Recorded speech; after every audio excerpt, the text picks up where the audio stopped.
जितने सारे टेस्ट आपने किए, आप सबके टेस्ट रिपोर्ट्स आपने भेजे ही, आपको पता ही है, वो सारे टेस्ट के पीछे का खेल क्या है वो मैं वैसे तो बताऊंगा इन 3 दिन में, लेकिन उसके सबूत अगर आपको चाहिए तो ये किताब हमने लास्ट मंथ रिलीज की थी, हॉस्पिटल ट्रैप। एक एक test, CA-125, CA-19, PET scan, biopsy या KFT, LFT, फाइब्रोस्कैन, ये सारे टेस्ट के हमने यहाँ पे एक एक के एविडेंसेस डाले हैं। ये बुक अगर आपको चाहिए तो bishrup.com/ebook में जाएंगे तो फ्री डाउनलोड कर सकते हैं।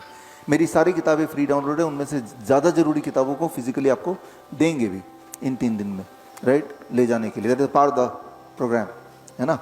तो कंक्लूजन यहाँ पे है, पहले जो मेरा पहले 10 मिनट का कंक्लूजन ये है कि अपने रिपोर्ट के आधार पे अपने आप को बीमार या हेल्दी घोषित ना करें, क्योंकि ये रिपोर्ट इस तरह से बनाई जाती है कि वो एक ट्रैप है, उसमें जाके फंसना ही होता है, राइट। और इसके जो एविडेंसेस हैं मैं शाम को डिस्कस करूंगा एक एक करके, लेकिन ये लिखित में भी है और ये किताब का मैंने लिंक आपको बता ही दिया है, जाके आप वो किताब डाउनलोड करके देख सकते हैं। और देखने के बाद उसमें अगर कोई चीज़ आपको गलत लगे तो उससे सवाल भी पूछ सकते हैं, या जिसने आपको पेट स्कैन करने बोला है, जिसने आपको KFT रिपोर्ट या DTPA स्कैन करने बोला है, उनको भी ये दिखा सकते हैं कि भाई ये DTPA का तो मतलब ये है, DTPA का मतलब ये है कि एक हेल्दी इंसान अगर DTPA स्कैन कराता है 100 लोग तो 7% लोग किडनी पेशेंट बन जाते हैं स्कैन से। DTPA स्कैन क्यों कर रहे हैं? किडनी की कंडीशन पता करने, बट DTPA स्कैन करेगा क्या? किडनी पेशेंट रियली बता कर देगा। Same is true for mammogram. जो मैं बोल रहा हूँ इसके एविडेंस यहाँ पे ये लाइव हो रहा है, याद रखिए। मैं इसको रिपीट इसलिए कर रहा हूँ ताकि आपको ये ना लगे मैं कुछ भी बोल रहा हूँ।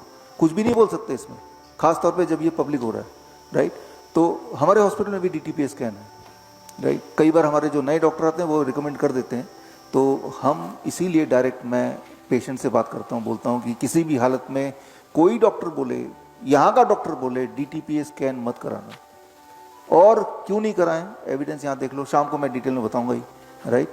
DTPA स्कैन अगर कोई किडनी पेशेंट कराएगा तो उसका किडनी फर्दर डैमेज हो जाएगी by about on average 50% more, जहाँ था उससे और ज़्यादा damage, because through DTPA scan you are putting a radioactive material inside.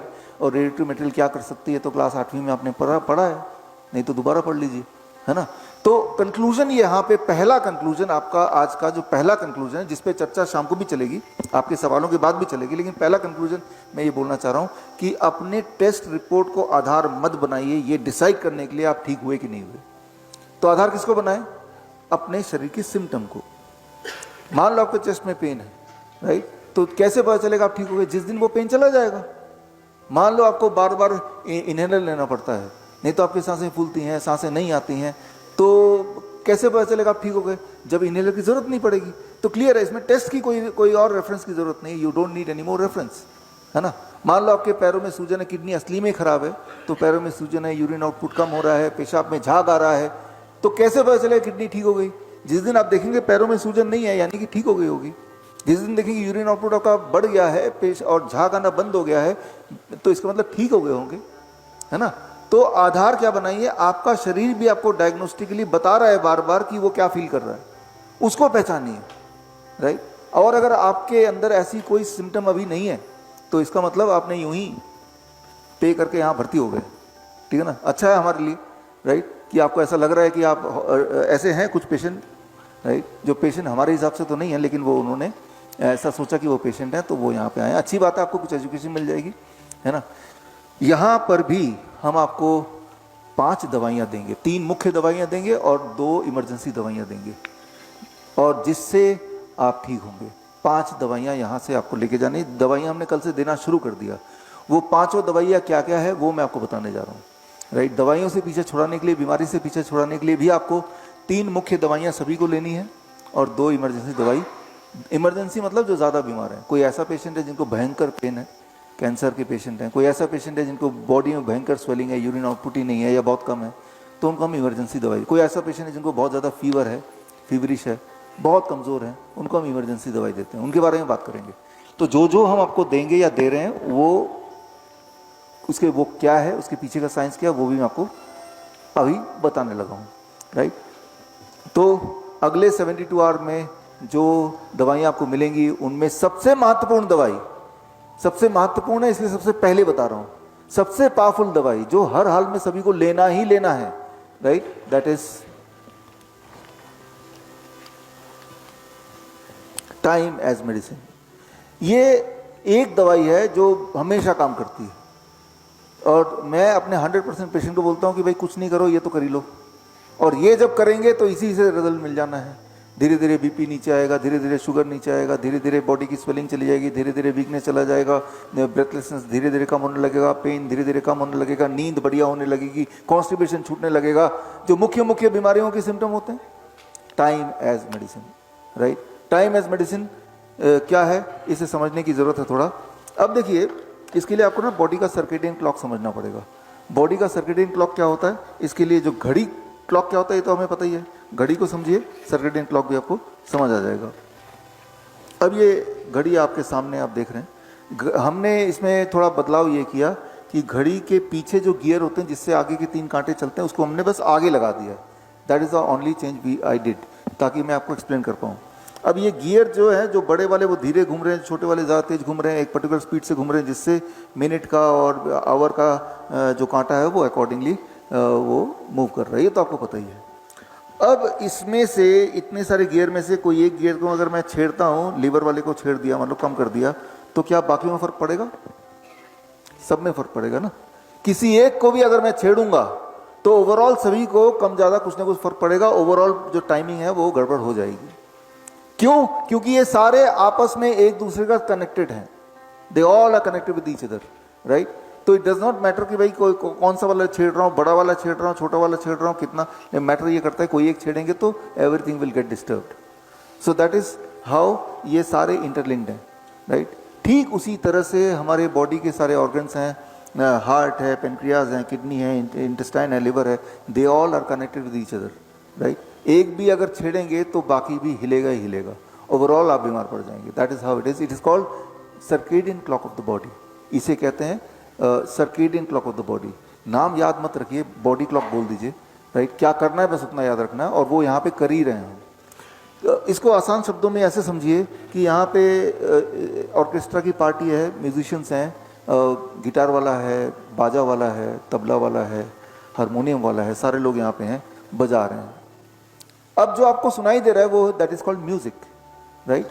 लेकिन उनमें से जो बांसुरी वाला है उसको कोई छेड़ तंग कर देता है, डिस्टर्ब कर देता है, भाई साहब कार की चाबी देना, गलत जगह पार्किंग की है, वो डिस्टर्ब हो गया, कार की चाबी निकालने लगा। तो एक को डिस्टर्ब करने से बाकी भी थोड़ी बहुत हलचल होगी, बाकी भी डिस्टर्ब हो जाएंगे, लेकिन तब भी वो बजा रहे हैं। अब क्या होगा, उनके बीच का जो कोऑर्डिनेशन है, सिंक्रोनी है, हार्मनी, वो लॉस्ट हो जाएगा, इवन इफ वो बजा रहे हैं। अब जो आपको सुनाई देगा that cannot be called as music, that can be called as noise। तो नॉइज और म्यूजिक में कितना फर्क है? नॉइज में भी वो सारे लोग बजा रहे हैं और म्यूजिक में भी सारे लोग बजा रहे हैं। जब आपस का कोऑर्डिनेशन नहीं है, दैट इज कॉल्ड नॉइज। जब दोनों सारे ऑर्गन्स का, सारे इंस्ट्रूमेंट का आपस में कोऑर्डिनेशन है, दैट इज कॉल्ड म्यूजिक। ठीक इसी तरह से आपके जो सारे बॉडी के ऑर्गन्स हैं, जब आपस का उसका सर्केडियन क्लॉक एक दूसरे से इन हार्मनी होगा, आपकी जिंदगी म्यूजिक हो जाएगी, और वो हार्मनी इज लॉस्ट तो आपकी जिंदगी नॉइज यानी कि डिजीज्ड हो जाएगी। It is called circadian clock of the body, 2017 Nobel prize winning science.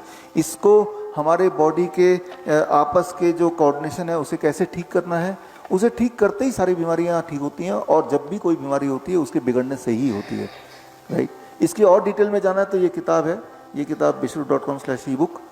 लेकिन इंपॉर्टेंट है कि करके देखिए, कल तक रिजल्ट दिख जाएगा। टाइम एज मेडिसिन करना क्या होगा, आपके बॉडी के सारे ऑर्गन का आपस का हार्मनी को कैसे ठीक करना होगा, उसके लिए टाइम एज मेडिसिन सिर्फ इतना करना है जो यहाँ आपने करना शुरू कर दिया है कि अपना डिनर आपने 7 बजे तक फिनिश करना है, राइट। 7 बजे तक अपना डिनर फिनिश करना है, फिर कुछ नहीं खाना है। आप यहाँ देखिएगा, ब्रेकफास्ट 9 बजे हुआ ना आपका, और डिनर 7 बजे, टोटल टाइम ऑफ ईटिंग कितना हो गया? 10 आवर्स। तो टोटल आवर ऑफ फास्टिंग कितना हो गया? 14 आवर्स। तो जब आप अपने टाइम ऑफ ईटिंग को स्क्वीज करते हैं तो आपका बॉडी का सर्केडियन रिदम ठीक होने लगता है। तो हमें ये पता है कि किसी भी तरह से आपका आखिरी भोजन हम 7 बजे करा ही देंगे, तो यानी कि और ब्रेकफास्ट हम 9 बजे से पहले देंगे ही नहीं, ये तो हमारे हाथ में है। तो हमें पता है कि ये टाइम एज मेडिसिन हो जाएगा, राइट। इससे आपका बॉडी क्लॉक ठीक होने लगेगा और हमें कुछ दिनों में 2-4 दिनों में रिजल्ट दिखने लगेगा। अगर सिर्फ ये इकलौता यही करेंगे तो भी, है ना, तो ये हमें कॉन्फिडेंस है, बिकॉज हम देखते हैं पेशेंट्स को, इसलिए हमारा जो किचन है वो 7 बजे के बाद बंद कर दिया, तो कुछ खाने को मिलेगा नहीं। एक छोटी सी बात से समझिए इसको, चूहे जो होते हैं उन, आपने देखा होगा आधी रात को अगर किचन में कभी जाते हैं पानी वानी पीने के लिए, तब चूहे की कुतरने की आवाज़ एक्टिव होते हैं चूहे। क्यों? Because they are known as nocturnal animal, they are known as nocturnal animal. वो रात को ही एक्टिव होंगे, रात को ही खाएंगे, रात को ही खाना ढूंढेंगे, दिन में नहीं करेंगे, दिन का आराम करेंगे। भगवान ने उनको ऐसे ही बनाया। अब ये सारा जो कॉन्सेप्ट मैं बता रहा हूँ ये कहाँ से आया?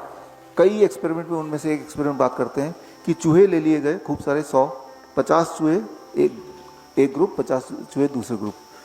50 चूहे को, जो ग्रुप ए, उनको खाना उसी टाइम दिया गया रात होने के बाद जो उनका नेचुरल टाइम ऑफ ईटिंग है, और ग्रुप बी को खाना दिया गया दिन में जब सूरज उग गया, और अगर कुछ खाना रह जाता शाम तक सूरज ढलने के पहले तक तो वो हटा लिया गया। यानी कि ग्रुप ए उनको खाना उसी टाइम मिल रहा रात को खाने के लिए, और ग्रुप बी के पास कोई चॉइस नहीं, खाना सिर्फ दिन में मिलेगा, खाना वही है। जब ऐसा 1 महीने तक किया गया तो ग्रुप बी जिनको खाना जबरदस्ती सुबह दिया गया दिन में, उनमें बीमारी आने लगी, ब्लड शुगर बढ़ गया, ब्लड प्रेशर बढ़ गया, ट्यूमर मार्कर बढ़ गया, और वो सुस्त पड़ गए, और एक आध कुछ मर भी गए। तो सिर्फ टाइम चेंज करने से सारा उनको बीमार करना पॉसिबल है। और जो जिंदा रह गए, जब उनका टाइम ओरिजिनल टाइम कर दिया गया रात वाला, तो उनकी बीमारी उससे कई गुना स्पीड से रिकवर होने लगी। तो यानी कि अपने बॉडी के सर्केडियन क्लॉक को बिगाड़ना या अपने बॉडी में बीमारी को लाने का सबसे आसान तरीका है कि डिनर 10 बजे कर लो, हो सके तो रात के 12 बजे आधी रात को करो, तो इंसान बड़ी तेजी से बीमार हो सकता है, बड़ी तेजी से हो सकता है, जैसा कि लोग करते ही हैं। बड़ी से बड़ी बीमारी का आसान से आसान इलाज घर बैठे ही हो सकता है। अधिक जानकारी के लिए कांटेक्ट करें नियरेस्ट डॉक्टर BRC clinic@home।